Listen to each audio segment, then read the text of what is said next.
What is up, you average gamers? As always, I hope you're all having a fantastic day. This video is going to kind of build off from my last video, my part 2, where I kind of give you a little bit of review and how I'm feeling about the game.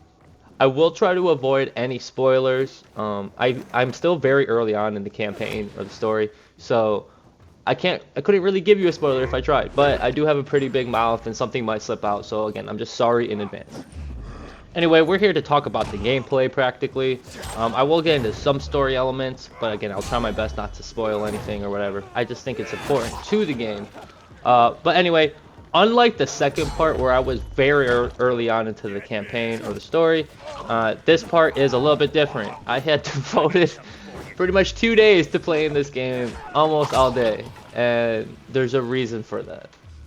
So not only do I find it immensely fun and enjoyable to just run around and just, smack zombies with sticks and stuff, but I've had a great time exploring this beautiful world. And that's one of the things that is introduced in the very beginning is how beautiful this world is.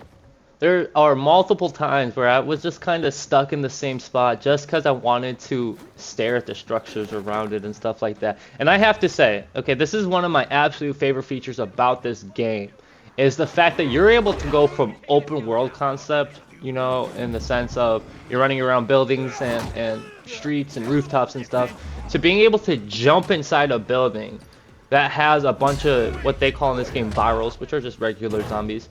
And it's amazing. It's such a great atmosphere where you're just running and then boom, you enter this room and you got 30 sleeping zombies around you, and you can wake them if you want, you can fight them if you want. The aspect of that is awesome. I really thought it was going to be a little bit corny or it was just going to be story missions, but the fact that you're able to do it in an everyday basis, you can just run in and outside of buildings, that is such an amazing idea. This game has a lot to it, at least to me. It's not like this crazy amount that's kind of hard to understand, but after 2-3 days of just full experimenting, I'm still experimenting. Not only am I experimenting with the combat, I'm experimenting with the weapons, which are huge. There's so many different weapon mods you can use. There's a bow and arrow in this game, and I'm a sucker for bow and arrows, okay? So that just really caught my eye. Now, not only that, there's like a crossbow type pistol you can use. Awesome. Okay, there's so many cool stuff in the game alone that makes me want to try a variety of things. With all that being said, that is exactly why I'm experimenting as much as I am. Okay, now you don't have to do any of this, and I'll go a little bit more in depth in that in a second.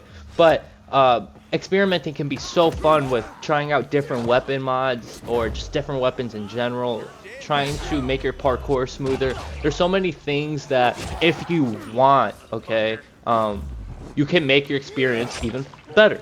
Now that's amazing to me. Now what I mean by better is you're not going to have like a 10 times better experience by upgrading all these skills immediately. I don't know, you might, who knows. But my whole point is that me personally, I want the skills unlocked because you can combo out of these parkour moves, and a little bit's muscle memory. A lot of it's kind of just, just playing the game. It's not like you have to sit there and practice and stuff like that. But when you unlock a new move or something, you should definitely try to experiment with it, see all the different kind of stuff that you can do, especially before unlocking a new one. One thing that I think really stands out about this game alone is the fact that it keeps you playing. If you want to just keep doing the story and you want to learn about the story, if you want to go exploring in these beautiful cities, if you want to just do side missions and get better loot, it gives you the option to do it all.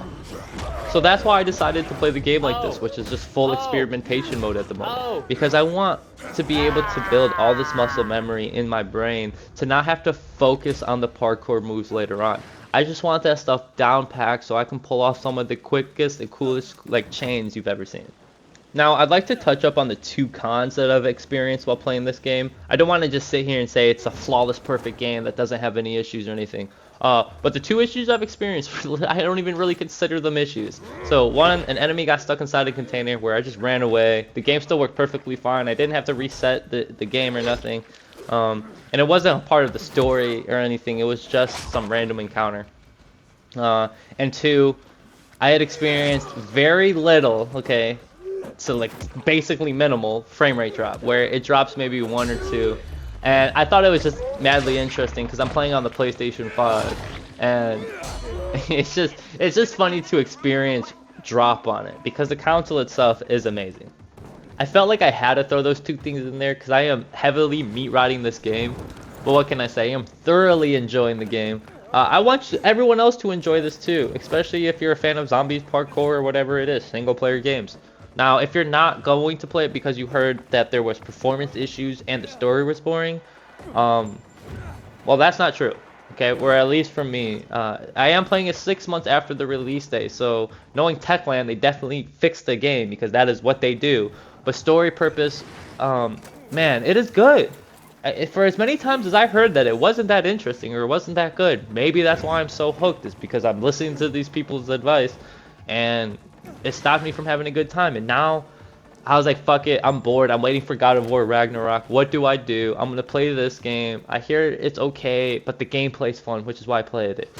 I am enjoying everything about the game, everything about it, and you should too.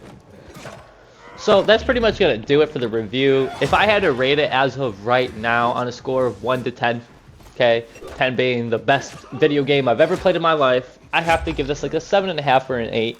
Now again, that's not low or anything, but I am comparing to this to the likes of like God of War and Red Dead 2, some of my favorite video games I've ever played. If you enjoyed this video, some support would mean the world to me, and I hope that I get to see you in my future ones. As always, I love y'all, and I hope y'all stay smooth.